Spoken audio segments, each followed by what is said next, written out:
Selamat datang di Kampus Pejuang Pendidik, Pendidik Pejuang. Universitas Veteran Bangun Nusantara merupakan institusi pendidikan tinggi yang memiliki motivasi untuk mencetak lulusan yang mandiri, unggul, profesional, berkarakter, dan memiliki nilai-nilai kejuangan.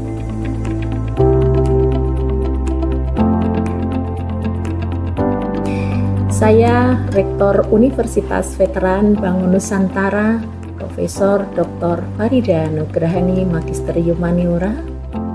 Misi Universitas Veteran Bangun Nusantara adalah terwujudnya universitas yang unggul, berkarakter, mandiri, dan memiliki nilai-nilai kejuangan.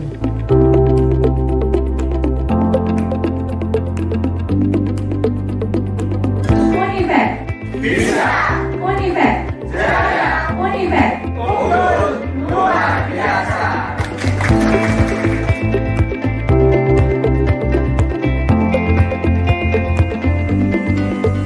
Kampus Universitas Veteran Bangun Nusantara terdiri dari 6 fakultas unggulan dan 1 program pasca sarjana. Univet Bantara memiliki peringkat ke-97 antar perguruan tinggi se-Indonesia, dilansir melalui website EduRank.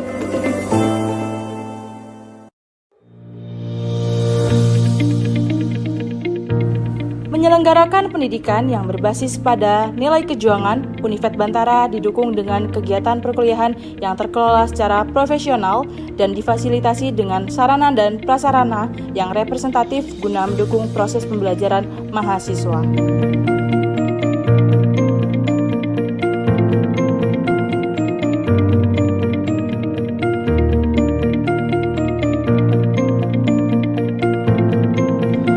Univet Bantara secara intens melaksanakan penelitian guna menunjang pengembangan iptek dan sosial budaya sekaligus sebagai wadah untuk memberikan kompetensi serta keahlian khusus untuk mahasiswa dalam menyongsong masa depan yang penuh dengan tantangan.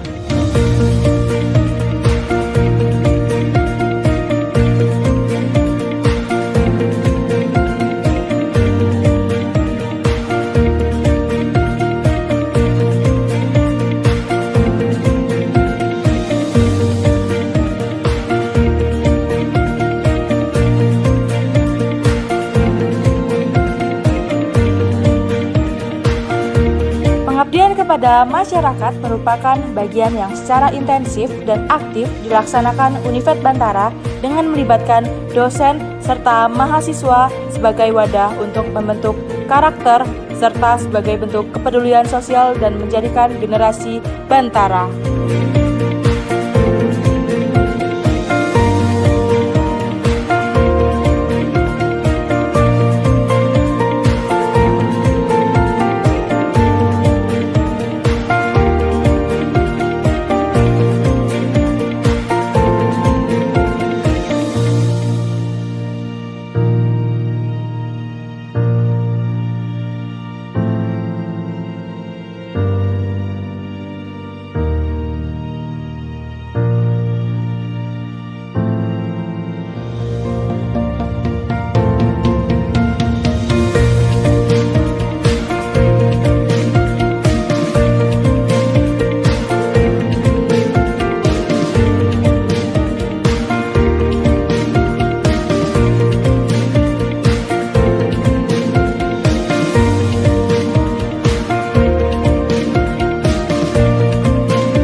Assalamualaikum warahmatullahi wabarakatuh.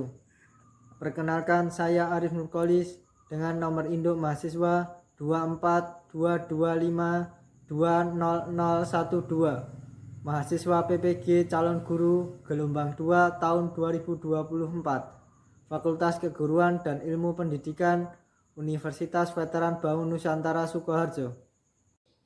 Pembahasan seminar meliputi 1. Visi dan misi seorang guru, 2. Pengalaman belajar, 3. Pembelajaran bermakna, 4. Rencana tindak lanjut. Visi saya untuk pendidikan di Indonesia yaitu menjadi guru profesional dengan mewujudkan pembelajaran yang disesuaikan dengan minat dan kebutuhan peserta didik, dengan mengikuti perkembangan ilmu pengetahuan dan teknologi sesuai dengan perkembangan zaman. Sedangkan misi saya yaitu yang pertama, 1. Mampu mengembangkan metode pengajaran yang menarik, kreatif, inovatif, dan bermakna. 2. Menyiapkan peserta didik untuk menghadapi tantangan masa depan. 3. Mampu beradaptasi dengan perubahan zaman. Selanjutnya, review pengalaman belajar yang saya dapatkan selama mengikuti kuliah PPG Prajabatan, baik di semester 1 ataupun di semester 2.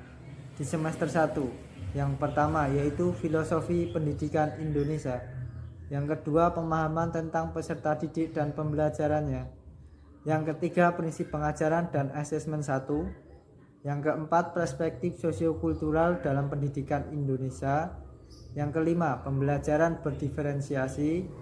Yang keenam, praktek pengalaman lapangan 1. Yang ketujuh, PPKS atau pencegahan dan penanganan kekerasan seksual.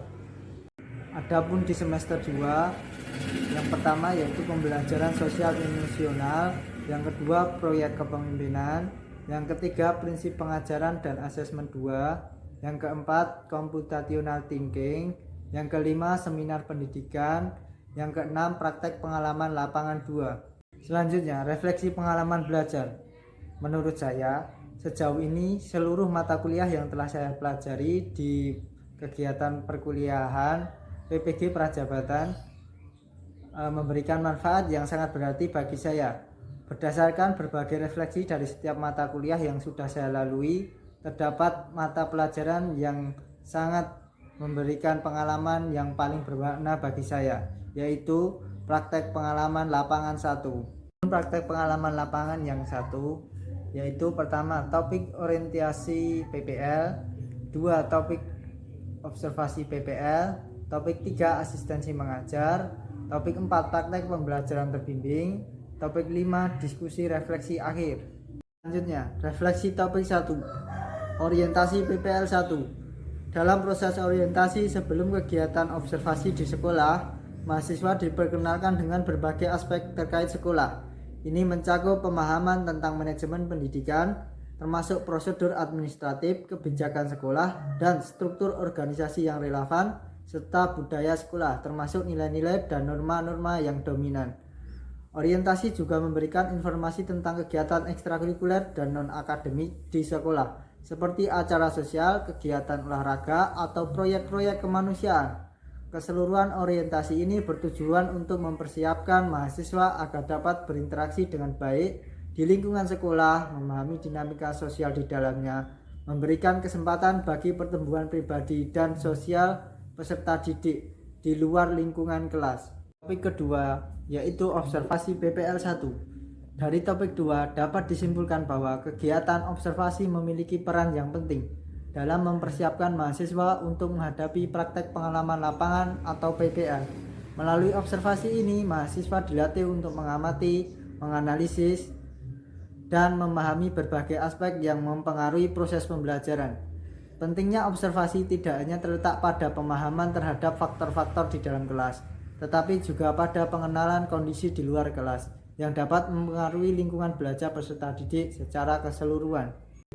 Topik yang ketiga yaitu asistensi mengajar.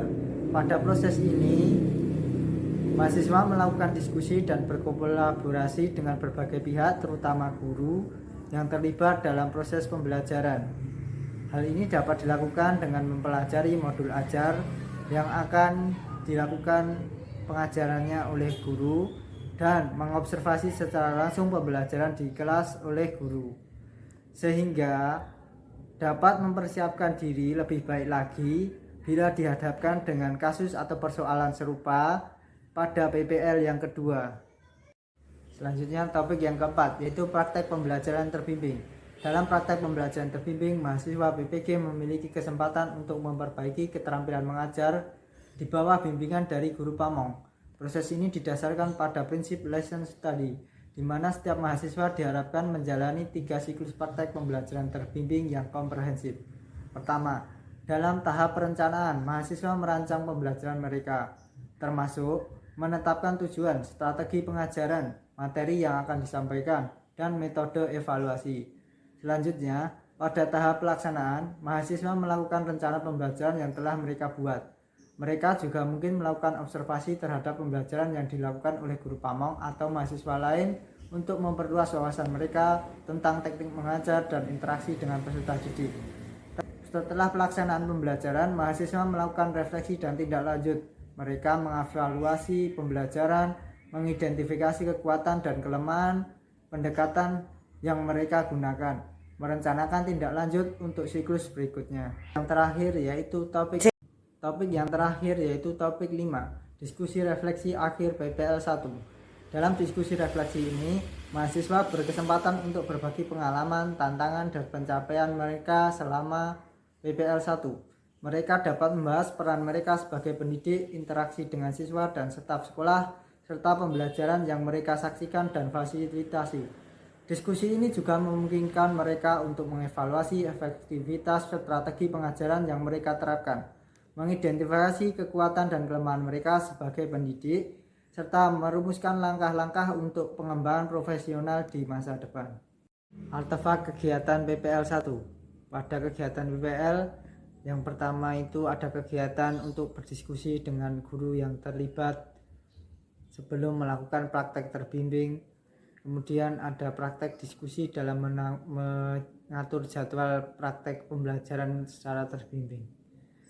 Yang selain itu kegiatan-kegiatan selama PPL yaitu mengikuti kegiatan untuk bersalaman pada pagi hari dengan peserta didik, kemudian mengikuti kegiatan parenting, kemudian melakukan praktek terbimbing di dalam pelajaran di kelas. Artefak selanjutnya yaitu modul ajar dan LKPD. Artefak ini juga saya pilih untuk menjadi pendukung dalam mata kuliah PPL 1 karena artefak ini dapat dijadikan bukti nyata dari aktivitas dan kontribusi saya ketika melaksanakan PPL 1. Desain inovasi pembelajaran, pembuatan materi dengan aplikasi Canva. Penggunaan media pembelajaran yang masih konvensional membuat saya untuk berpikir membuat tayangan materi yang menarik minat peserta didik. Melalui aplikasi Canva, kita dapat membuat presentasi materi yang lebih menarik perhatian dan minat belajar peserta didik. Paradigma baru bagi seorang guru. Sebelum mengikuti PPG, guru dianggap sebagai sumber pengetahuan utama. Mereka bertanggung jawab untuk menyampaikan pengetahuan dan informasi kepada siswa. Paradigma ini seringkali membuat guru menjadi pusat dalam proses pembelajaran, sementara siswa menjadi penerima yang pasif. Paradigma baru bagi seorang guru setelah mengikuti PPG.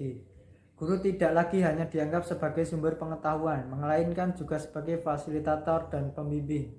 Melalui PPG, guru dapat meningkatkan kemampuan dalam memilah, memilih, dan menguasai bahan ajar, merencanakan, mengembangkan, dan mengaktualisasi proses belajar mengajar yang produktif. Dengan demikian, PPG telah membantu membangun paradigma baru tentang peran guru dalam proses belajar mengajar. Paradigma baru ini menekankan pada pentingnya peran guru sebagai fasilitator yang dapat membantu siswa untuk aktif dalam proses belajar mengajar. Tindak lanjut yang akan saya lakukan setelah ini yaitu mengikuti pelatihan dan workshop terkait pengajaran inovatif dan berbasis teknologi untuk meningkatkan kemampuan keterampilan mengajar saya. Yang kedua, memahami dan selalu memperbarui pengetahuan terkait media-media pembelajaran yang relevan dengan materi pembelajaran saat ini. 3. Siap mempelajari teknologi terbaru dan menerapkannya dalam pembelajaran. Yang keempat, membangun komunikasi yang baik dengan peserta didik, teman sejawat, dan orang tua.